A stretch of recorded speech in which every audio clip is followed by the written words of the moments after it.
Welcome to Take the Lead Radio with Dr. Diane Hamilton, where she interviews some of the most successful leaders, entrepreneurs, authors, speakers, and other individuals who will inspire you to take the lead in your career and personal life.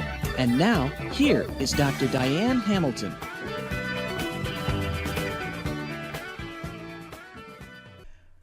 I am here with Robert Evans Wilson Jr., who's an award-winning writer and speaker who works with companies that want to be more competitive through innovation and with people who want to think more creatively. Rob is the author of the internationally syndicated column on innovation, achievement, and leadership, The Uncomfort Zone, which runs in Psychology Today, and more than 300 other publications. He is also the author of 4 books, including the inspirational book, Wisdom in the Weirdest Places. Well, this is going to be interesting. I've been looking forward to this, Rob. Well, thank you. Thank you for having me on the show, Diane. I'm looking forward to it myself. Yeah, this is fun. You know, I've been focusing a lot on innovation lately, so you caught my attention. I don't know if you saw, I'm writing a book on curiosity, and part of what I'm trying to do with that is tie into the importance of engagement, creativity, and innovation, productivity, all those things. And I think I'm talking with AI becoming such a hot topic. I think innovation is going to be the buzzword. We're not going to hear anything but innovation for so long. And so you are in the right place at the right time talking about this. So I want to know what the Innovators Lifestyle, what is that?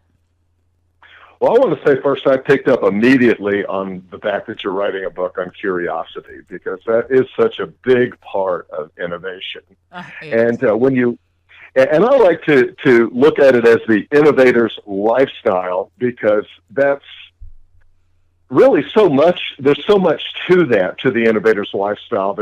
It's a collection of skills and traits and habits, and there's different levels that people can seek. Depending on what they really want. I mean, maybe they just want to be more comfortable with change, or more comfortable with risk, or maybe they want to go full hog and be like, a total inventor, someone who's generating new ideas all the time. Yeah, there's some people who really could be more innovative and creative and all the things that we talk about, but just have kind of not been guided that way. And I think that's what I was trying to do with my assessment, because I looked at the 4 things that keep people from this, and it's really fear, assumptions, technology, and environment. And a lot of it can be environment if we aren't helped along the way. Do you think that, you deal with creativity and all these kinds of things that tie into innovation. Can you teach that? Is it something that you just have? I'm just curious where you think about that. Is it a skill? I do believe it's a skill. Unfortunately, most people do not, and that's part of the socialization process we all go through when we grow up and go to school. We're taught to conform, constantly taught to conform. And you may have heard this before, where people have gone into a kindergarten class and say, "How many artists do we have in the room?" And every kid will raise his hand. And then 3 years later, they'll go into a 3rd grade classroom and say, "How many artists do we have in here?" And maybe 1 or 2 will raise their hand. It happens just that quickly to us. And if you're going to, 12 years of school and then maybe to college, and you're constantly told to conform, that by the time we reach adulthood, we've suppressed our natural creative tendencies to the point where most people believe it's a gift that only some people are born with. And that the rest of us we don't have it. But it's not true. It's a skill, and it really is a skill. It's a skill that can be reawakened at any age, and really at any time. But it's a critical skill, because in today's rapidly changing marketplace, rapidly changing economy, if we're not able to adapt to that change, if we're not able to change with the changes, then we're going to get left behind. We're going to be out of business. And the problem is, creative destruction is like a steamroller that's heading right towards every single business. I don't care what it is. It's going to hit you, and it may not hit you in your primary business. I have been hit by the steamroller on marketing. a number of years ago, I had been marketing in one way that had worked fabulously, and suddenly that wasn't available to me anymore, and I didn't see it coming. And then suddenly I had to relearn a lot of new skills. It's a vital skill, and yes, that's what I do believe genuinely. It's a skill, and that anyone can reacquire it. So how do you reawaken it? Well, it's that's tough, huh? I've been looking into that. well, there's so many aspects to it. I mean, there's lots of little things you can do, but to me, it's like beginning to understand what creativity and innovation is all about. And when you can do that, then you're on the right track. Now, I love this quote from Albert Georgi, who was the Nobel Prize-winning scientist who discovered vitamin C. And he once said, discovery consists in looking at the same things as everyone else, but thinking something different. And you go, okay, well, that's cool. So I just got to look at the same things as everyone else and think something different.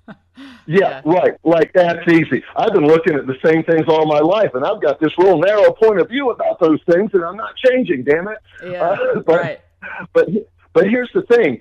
This is the trick, and this is what I love about that movie, The Dead Poet Society, that Robin Williams great did. Movie. Everybody remembers the scene of all the kids standing on their desks, right. But most people don't remember where that began. It began when the English teacher, Robin Williams, climbed up on his desk one day, and he asked the classroom, he says, "Why am I standing upon my desk?"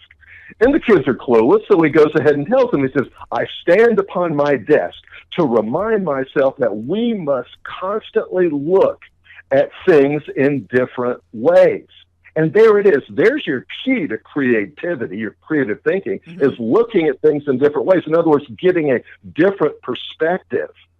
And that's the key right there, is getting a different perspective on issues, and then that enables you to solve problems better. Yeah, see, I couldn't agree more. And I think that what I'd like to see, and what I'm trying to do with this, is to let people explore areas they hadn't explored before, because they will have a different perspective because they haven't even explored that area, you know? And I think sometimes we get in these silos where you only know this and everybody stays in this area, and these people only know this and they stay in that area. And I'd like to see a little more crossover where you just kind of come in with fresh eyes. Do you think that can be important? Oh, I think absolutely. I mean, it's wonderful when you bring in somebody from a different industry to look at your problem. I think there's an excellent story of the head physician at the Great Ormond Street Children's Hospital in London, where they were having a serious problem with patient transfers. When they would transfer a patient from surgery to the intensive care unit, all sorts of problems were occurring. Orders weren't getting transferred, and as a result of that, treatments weren't being given, and that was, a real life-threatening problem, right. And they couldn't seem to solve it. And then one day, Dr. Goldman, who was that chief physician, is doing his favorite thing on his days off, which is watching car racing. He's watching, Formula One racing, and as he's watching the race, he got really fascinated by the pit crew. Because it was just amazing to him that a car would pull into a pit and they would, change the tires, fill up the gas tank, wash the windshield, 10 other things, all in 7 seconds.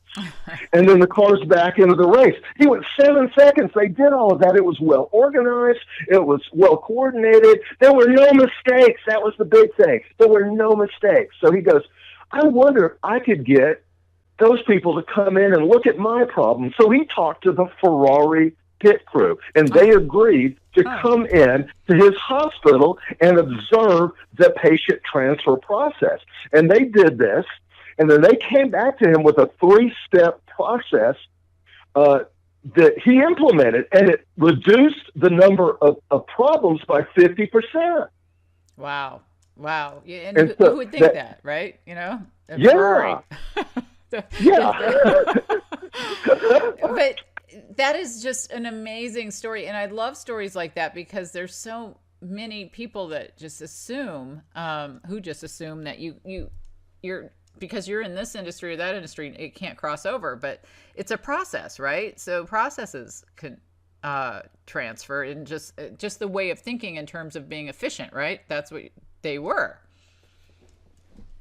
Well, absolutely. I mean, you get there's a process to being creative. Mm-hmm. In many ways, a lot of it is that you develop techniques that work for you personally. Like if you get, there's, dozens of books on creativity, Mm-hmm. but all of them are showing you really how to do one thing, which I mentioned before, and that's, getting a different perspective. Mm-hmm. There's just all sorts of different techniques that you can use to stimulate yourself into seeing things in a different way. And I have a simple one I offer most people. I say, when you're faced with a difficult problem and you're having a hard time coming up with some ideas, you're stuck in a groove that of this way of thinking you've been doing all along. And I said, you need to break yourself out of that. And I said, one of the simplest ways to do it is, instead of focusing on the problem, turn it around 180 degrees and ask yourself, what would I do if the opposite were true?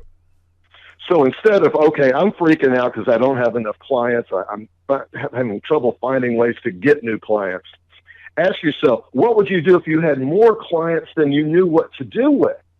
Now, this isn't going to directly answer your question, but what it does is it pulls you out of that rut. Mm-hmm. It pulls you out of that groove you've been stuck in, and it gets you thinking and looking at it from a different way. What would I do if I had more business than I knew what to do with? Well, I might have to do this. I might have to do that. And then you start thinking in a whole different way, and while you're doing that, that perfect idea just might drop down in front of you.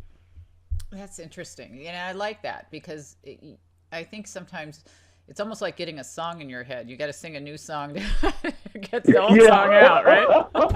Especially if it's one that sucks. Right, especially. But I'm fascinated that you deal with all these ways that people can become more innovative, because I'm trying to develop that as well in people through developing curiosity. And you say there's characteristics of innovators, and that there are three primary ones. What are those?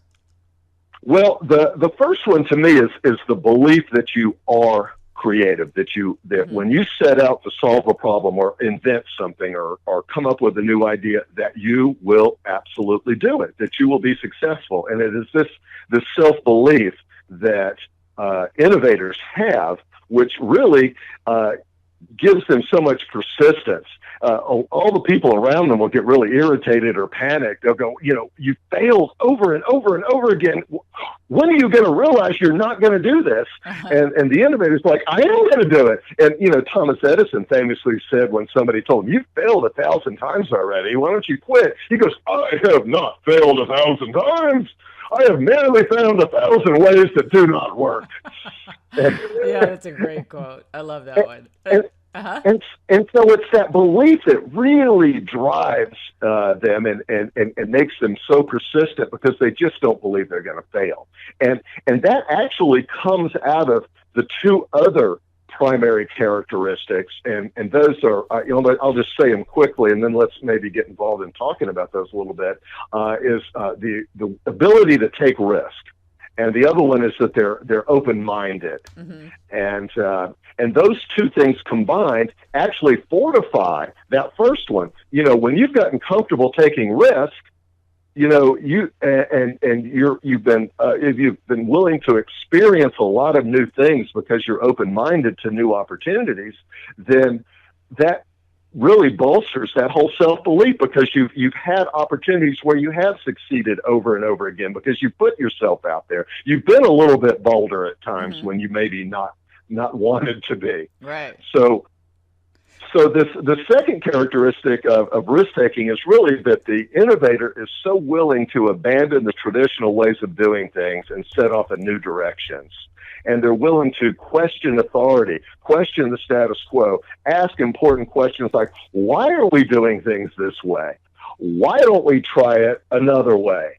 And they're willing to do these things, and this is a huge part. And so if you're risk averse, that's something I like to help people get over by taking some baby risks that are not low consequence risks that help them get comfortable with little changes in their life. And if they can get comfortable with little ones, they can start advancing to bigger and bigger ones to the point where they're so much more comfortable with risk that they're willing to make a bolder step somewhere down the road.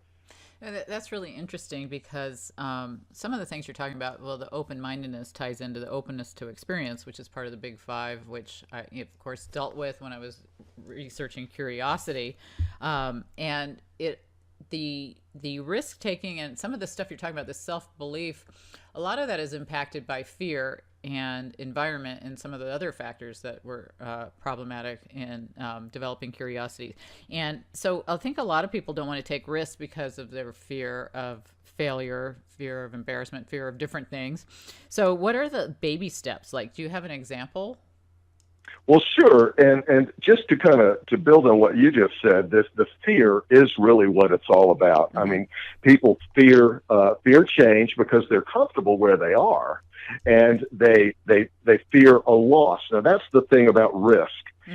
It's not a risk if you don't have something to lose. And it could be, like you said, it could be losing face or that you're embarrassed, or maybe you lose some time. You've wasted some time, or it gets a little higher. You've lost some money.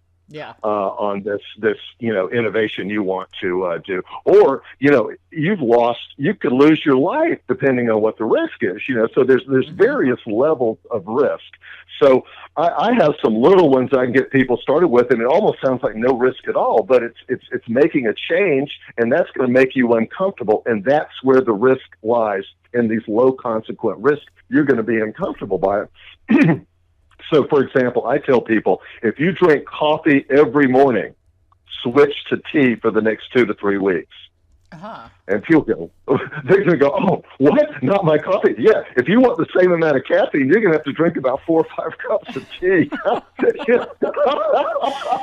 That's going to be, yeah. But then you're getting your caffeine, so you're not putting yourself into this bad state, but it is a change where you're, okay, I like that. Yeah, and another one is to listen to a different radio format than you ordinarily do. If you always listen to rock and roll, go listen to classical, or listen to country, or listen to something completely different than you ordinarily listen to, and do it for several weeks, because unless you listen long enough until you start learning some of the music, you're not really picking up the newness of it. It's just strange at first. And you may find that you start loving the new type of music. I learned to love opera that way, and so it's fun. It's a fun thing to do, but it's also, you risk not listening to something you really don't like. Right. You never know until you get in there. I think that's really so. Those are. Yeah.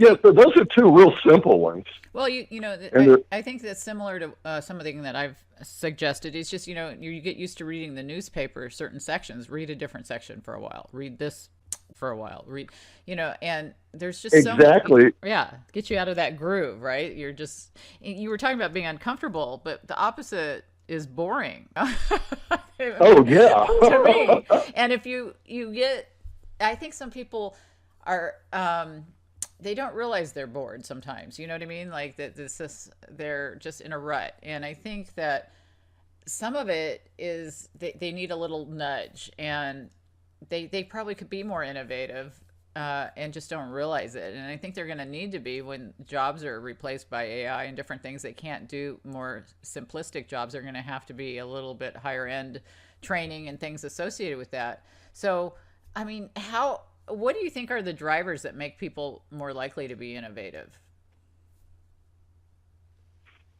Well, that's a good question. I might have to think about that for a second. Well, I guess I'm thinking, I'm trying to direct you, I guess, towards curiosity maybe, and making money and different things like that, necessity. I mean, what are the things that you think, like those type of things, are those what you would consider are the times when people be more likely to be innovative? And you're absolutely correct on that. What's going to, sometimes people are simply forced into being innovative. And that's where we hear the old phrase by Plato, necessity is the mother of invention. That's when, something breaks and suddenly we've got to fix something with spit and a prayer. Or or if you got some duct tape and WD-40. Right. I think that's what those were invented for, those occasions when we're like, oh, crap, what am I going to do now? So there's necessity that those occasions we're forced into it. And then I also like to say, like necessity, there's occasions when we are annoyed into it. We're irritated by things that frustrate us. And I love this quote from Thomas Stemberg, who's founded numerous successful businesses, but probably the one most of your listeners have heard of is Staples office supply stores. But Thomas Stemberg once said, I get my best ideas for starting a new business from having been frustrated as a customer. And I thought, wow, that's just really fascinating. That's kind of like a roadmap for finding opportunity. Where have you been frustrated? It might be an opportunity right there that to start a new business. Right. But a lot of times it's really the squeaky wheel that gets the oil. When we're annoyed into something, it's something we want to fix, and so that stimulates creative thinking because we've got to resolve it pretty quickly. It's not something that can be left. So that's a key way in which we're innovative. Of course, curiosity, as you've been studying and talking about for a while, is a real key way. I mean, we're fascinated by things. It's human nature to always look for a better way of doing things. It's just natural. And I like to point out to people who don't think they're creative at all, I tell them to think about your normal morning routine from the moment you step foot out of bed till you get in the car to drive to work. I said, if you had to recreate all the shortcuts that you have created over the years every single morning, you never get out of the house. Yeah. And we don't realize how often we create little efficiencies in our lives. And it could just be extremely nuanced or simple. And we have so many of those, but they speed up our routines and help us get through life. And we don't realize those are innovations that we have done, little tiny ones. And so another way I like to point out to people that they've been creative is I'll ask them, I says, okay, I'll bet every one of your listeners has used a paper clip for some other reason than holding papers together. And everybody has.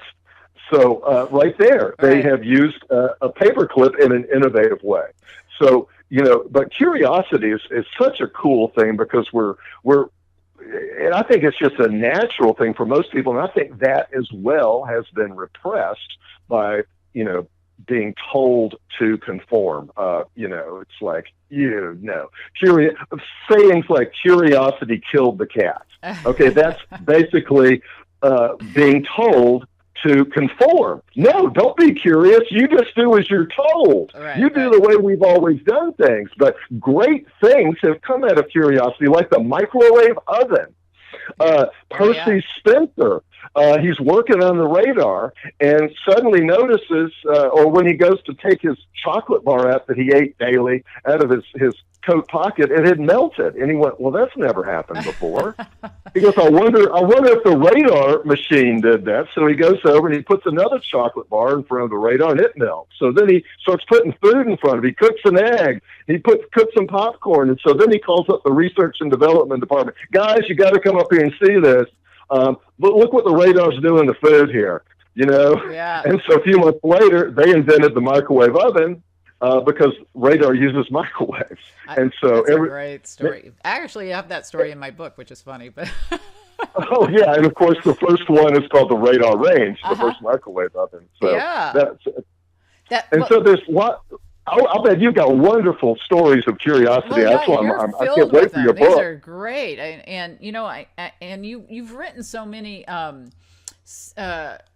articles and everything. I mean, you're in the Psychology Today, so I'm interested in other stories that you have. Do you have how much had you focused on? I'm just curious, just since I wrote my dissertation on emotional intelligence and I'm looking at its impact on innovation. What's your thought process of how much emotional intelligence impacts innovation?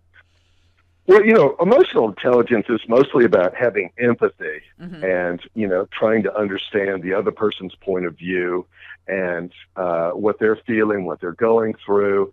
And if you can do that, that's going to help you create something. If you're an inventor and you have empathy for what your say your audience needs are, then you're going to create a better product. And sometimes this happens with, customer feedback, or complaints, you made so-and-so and this is what I don't like about it. Right. And then you can go back and fix it. But, if you can anticipate that, through your questioning of things or curiosity, then you might come up with some things, or you might need to interview those people, or you might need to go ahead and make the product and listen to what they have to say. Yeah, there's a lot involved in emotional intelligence. Some of it's, interpersonal skills, and some of it's understanding your own emotions as well as those in others. And I think that a lot of people maybe don't know how to read other emotions sometimes, and that leads to fear of what if they suggest something that they're going to be shot down. You know what I mean? And so if you're not able to really pull in and have empathy for how somebody else feels, or be able to read their emotions very well, or have good interpersonal skills, that's all going to tie into what you're willing to share, what you're willing to look into. It's kind of a bunch of pieces to the overall puzzle of just the discovery process in general, don't you think? Oh, definitely. And you mentioned discovery process, and that's something I call when someone has this powerful desire to solve a problem. Okay. And and that's really what it depends on first. And if you have this powerful desire to solve a problem, and you put some effort into solving it, into coming up with a new solution, and you haven't solved it yet, there's a point where your subconscious mind will take over the process. It will continue working on that problem 24/7. You'll even work on it in your sleep. And so I call this initiating the discovery process by a combination of your desire and putting some effort into solving that. And then what happens is you'll be in a moment of relaxation, and all of a sudden it'll come to you. The answer will come right to you. Probably the classic example of Archimedes sitting in the bathtub trying to come, he'd been working on this problem of solving the problem of how the king, who was given gold mixed with lead, had to prove that a bar of gold was pure gold and not mixed with lead. And as he's sitting there in the tub and watching his body weight displace water, he realizes the answer. And of course, they say he screamed eureka and jumped out of the tub and ran naked through the streets. But anyway, but it was that yeah, but it was that moment of relaxation where all of a sudden all the stresses of the day are gone, and you're just kind of like daydreaming essentially. You're just relaxed, and you're calm, and there's no demands on you in that moment because you're in the tub. Yeah, and, right. Or I always say go take a bath, or go. My favorite is I have an acre of woods where my house is. And I don't really have a lawn, but I have lots of leaves to blow because stuff always falls out of those trees. And that is I find that a great, relaxing, almost meditative thing to do, because it's a mindless activity that doesn't require me putting any thought into it. And I walk around, blow leaves, and I get some of my best ideas while I'm doing that. That's so funny. I think mindless activities are really good for that. I do similar things, but mine's more like data entry or something really boring. But yeah, I get that. Yeah. And so what kind of ideas do you come up with when you're doing that?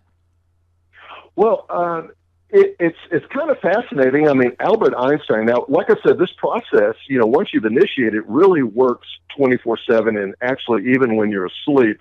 And Albert Einstein, who'd been working on his theory E = mc squared for literally years and hadn't really solved it yet, it came to him in a dream. He actually dreamt the answer, the solution. So just another aspect of how that's working. But for your listeners, let me explain it this way. I think this is an analogy that will really bring this whole concept home for them, so that they'll really get it. Think about the last time you've been in the market for a new car.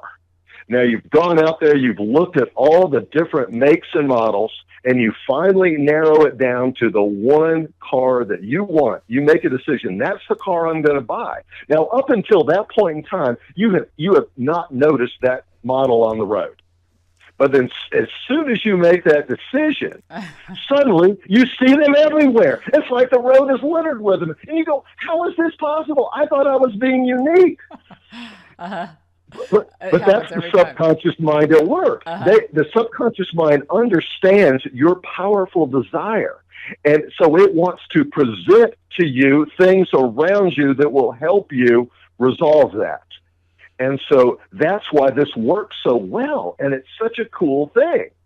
Yeah, I really am I think there's so many people that just could benefit from this. But then if you think about it, the people who really could improve on curiosity or innovation and these things maybe aren't curious enough to ask for help or to look into it. So do you think that this needs to come from like above leadership? Like, we need to change our overall culture of the organization. I mean, if you talk about the workplace and not just outside of the workplace, how do we get the organizations to see the importance of this? Well, I believe that innovation is going to work all the way down the line. I mean, everybody, like we mentioned before, people are constantly looking for better ways of doing things. They're constantly looking for more efficiencies. It may be big. But in a company, a person's not going to, they might see a better way of doing something, but if they don't feel comfortable mentioning that to anyone, then they're not going to. Or if they've mentioned it before and been shot down, they're not going to mention it again if they come across new ways and better ways of doing things. It really has to be a top-down culture that's established and encouraged and rewarded and acknowledged. And a lot of times those things fall apart. Companies want to establish a culture of innovation or a culture of creativity within their companies, and because they realize that maybe just in the back of their minds that creative destruction is rolling towards them, and there's really nothing you can do about that except for prepare. But encouraging people to come, offer ideas, it really does take a genuine effort on management's part, because a lot of times true innovations are going to oftentimes go against what the company's main business is. I mean, look at Kodak as a perfect example. They invented the digital camera in 1975. And their R&D people took this wonderful new invention to management and said, look what we've come up with. And they went, oh, no, we can't take that to market. Yeah. Don't you realize what our primary business is? We sell film and photographic paper and developing chemicals. Why would we shoot ourselves in the foot with this invention? And so they didn't take it to market. And, of course, 8 years later, I think Sony did, and we know how that worked out for them, yeah. And it's crazy to me when I hear that story that they're the ones that invented it. Yeah. But yet they shied away from it, and so that's a classic example there of how they had people in the company that were allowed to work on innovations. And a lot of there are some companies that do that. A lot of the big ones you've heard of, Apple and Google and Amazon and Toyota. Toyota encourages. I think they expect people to offer as many as 100 suggestions a year to how to improve things. And so they have people looking at those and they implement the ones that are available. But a company has to acknowledge that somebody has made a suggestion. They need to reward that. And then if they actually use it, they need to really reward them and, really publicize. I see a lot of companies who don't give enough recognition. They may use it or they may just totally blow it off, but they don't even acknowledge they've even looked at it. You know what I mean? And and that's so important. Well, I'm curious what you think of the Google 20% time thing. I mean, was that a good That's a idea? lot of time. That's a lot of time. I mean, and I don't know that they let all their employees have 20% of the Hmm. week in which to put to innovative Hmm. thinking or creative thinking, but Hmm. I think that's extremely important, Hmm. and to have that as a company policy is just astounding because 20% of the workforce's time, that's a lot. It is, and I don't. I wonder what the right amount of time is, and why they would change it. And some of the factors of if it was successful. I don't Well, know. There's. innovation, it does take time. It Hmm. really does take time, and if you don't put the time into it, then it just doesn't happen. And not all innovation just kind of drops in front of you. It's Hmm. like I talked about. Yeah, you can start that discovery process, but that's only if you're really passionate about it that that's Hmm. going to work. I Hmm. mean, if you're at your job and you really don't care, Hmm. that discovery process is never going to kick in for you because it is wholly dependent on the level of your desire. Right. And then your subconscious will work on it 24/7. But if you don't have that desire, then it's not going to happen that way. So innovation takes time. And there's a saying, and I forgot who said it right now. It was like this one writer said, "A writer's wife will never understand why he's staring out the window and that he's actually working," or something like that. That's great. Well, it's so true. You've got this on your mind all the time, and I'm thinking about the Google giving people time to work on certain things, and I was trying to think about that when in my research. Do we suggest that that's such a good idea, or do you suggest more to be innovative that you have more team based, everybody gets together and shares ideas that are, I mean, there's so many ways to go about this. And I'm just, I know you're really passionate about this. So why are you so passionate? What made you so interested in this? Because I know I'm really interested in this and we have that in common. So what led to your interest in this? Well, I have just found that there's several things to it. So whenever I'm fully enmeshed in the creative process, that is the most fulfilling time I ever spend. It's the most joyful, the most satisfying time spent, and I want to share that with people. But on top of that, it's you just get more out of life. I mean, the more you develop this, what I call the innovator's lifestyle, and start taking on some of these habits, taking on some of these traits, I just feel like people are going to get a whole lot more out of life. They're going to recognize opportunities that they've never recognized before. They're going to solve problems faster than before. They're going to adapt to change easier. I see just so many benefits to this in trying to constantly look for patterns, look for connections. Sometimes it's just fun to I wonder what would happen if I put this coffee cup and this ballpoint pen together. How could I do that? Um, Uh-huh. and, and, there are people that do this. That some of those really silly, Oh, the videos. products that would Uh-huh. come out at Christmas time. Oh Like I yeah. remember two in particular, the salad shooter. Oh It was yeah. like this machine gun that where instead of putting a cartridge of bullets into it, you'd shove a zucchini or a cucumber down the slot and you pull the trigger and it would slice it and shoot out the slices and you'd have to point it at the plate and hit the plate with these slices of cucumber shooting at it. And I said, okay, somebody was I want to know what they were taking before they sat down for that innovation session. It does make you wonder. On so, how about the pet rock and just weird things? The things that. Oh yeah. I mean, okay. But I wonder if they're just laughing all the way to the bank on some of them, or I mean, that didn't take too much innovation to come up with that one, Oh yeah. right? Definitely that rock. Somebody was really having a good laugh on that one. Well, you must see some really interesting ideas. I mean, when you're writing for Psychology Today and you're writing for all these things, I mean, you speak to top companies, AT&T, IBM. I mean, the list goes on of the companies where you speak, and you've written this book, Wisdom in the Weirdest Places. So you're just looking at this in so many different directions. I am curious. I mean, you're a top speaker too. So, and I can see why. I feel the Zig Ziglar vibe coming off of you. You've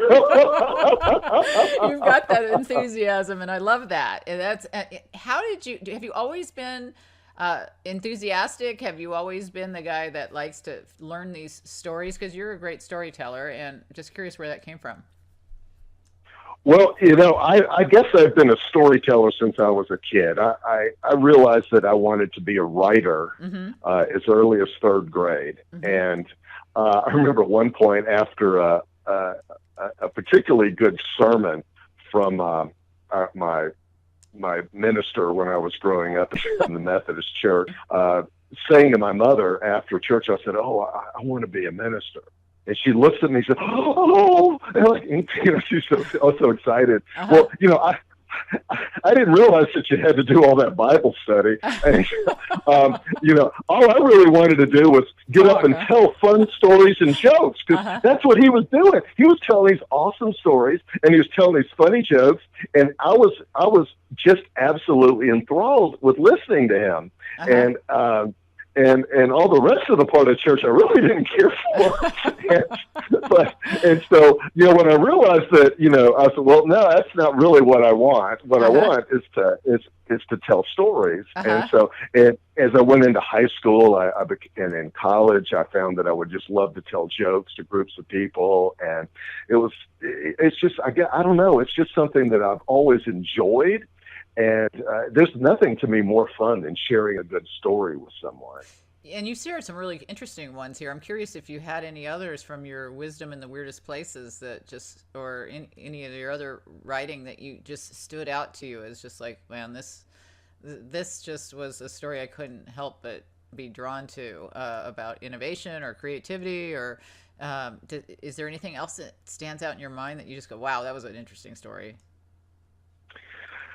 Well, I'll tell you one that, I don't know why this one popped into my head, but I'll share this one. And it's kind of a good example of why you need to be open-minded and try new things and experience new things. And we really haven't talked about that a whole lot, so let me just touch on that briefly before I tell you the story. Okay. It's important to experience new things. This is a really important part of being an innovator, because the more you experience new things, you literally lay down new neural connections in your brain. You literally create new electrical connections between the brain cells.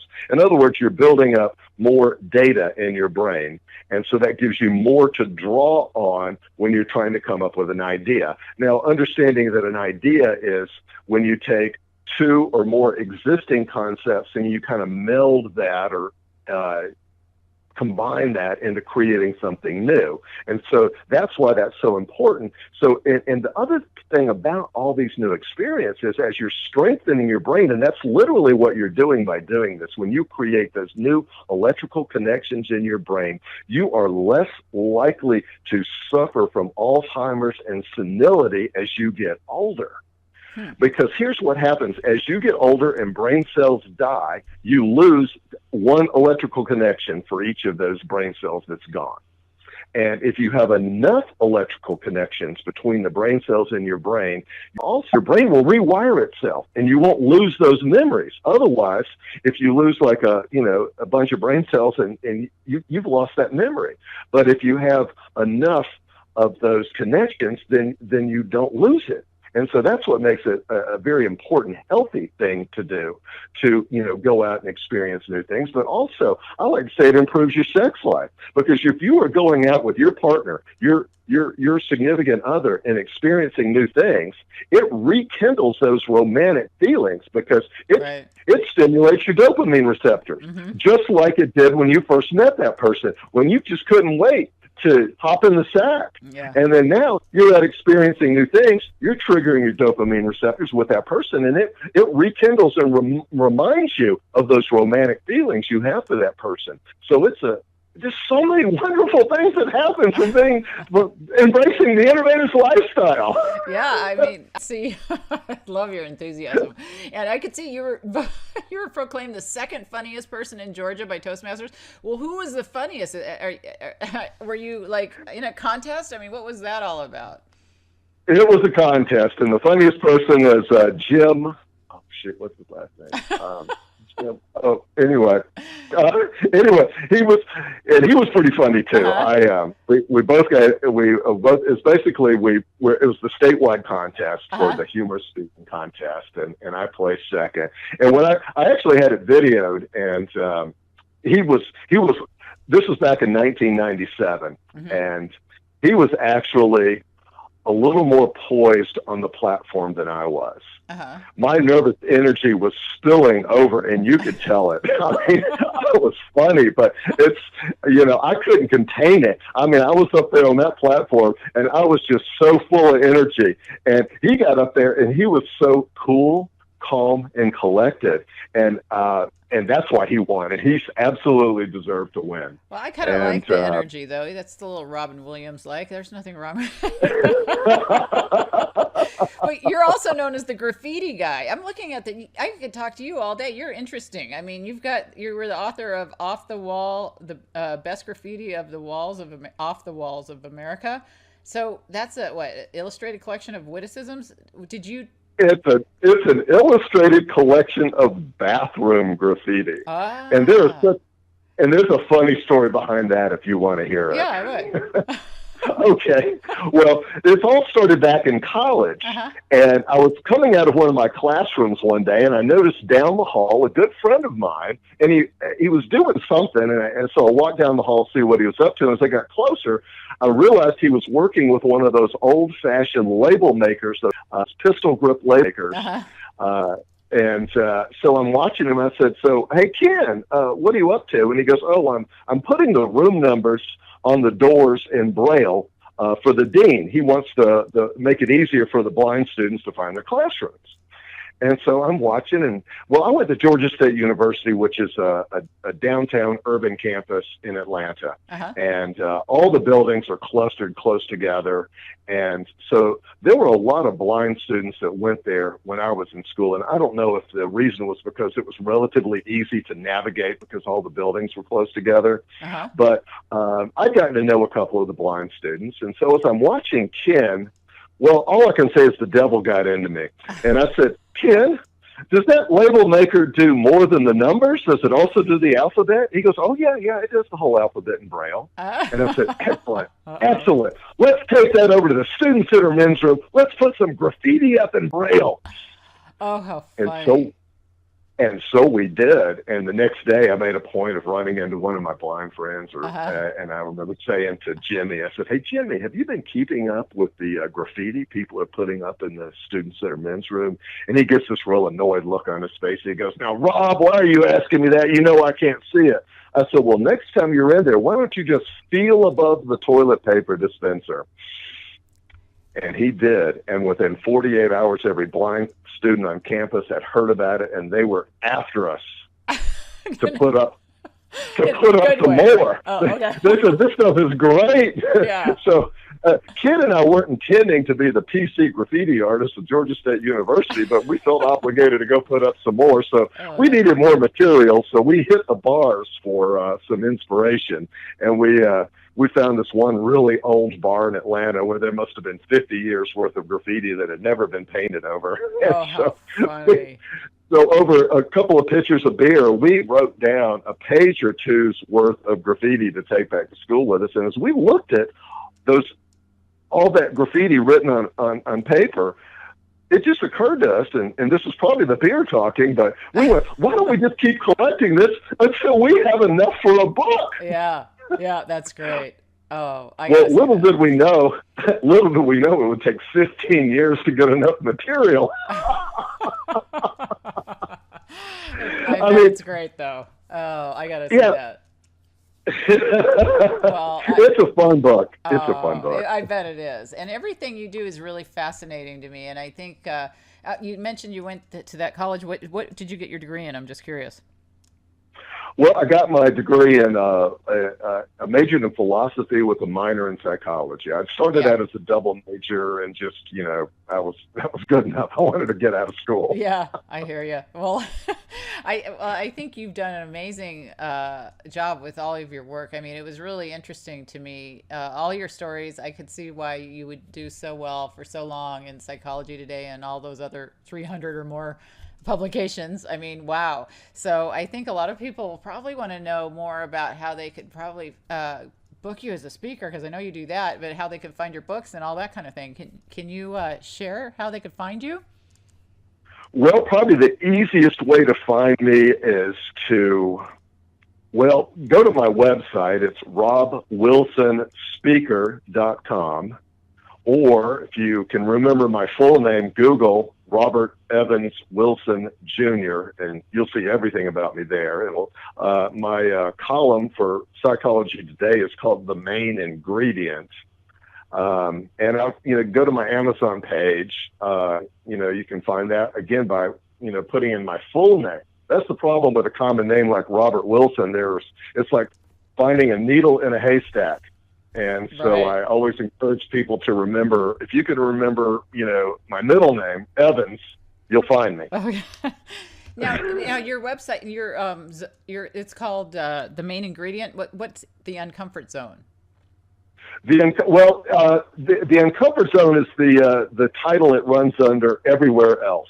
I see. So in most of the 300 publications, it is the Uncomfort Zone, and it's slightly different for Psychology Today, and so we gave it a different name, and sometimes the articles will be, slightly different. Yeah. So it's, so I will sometimes tailor it for a particular publication. Mm-hmm.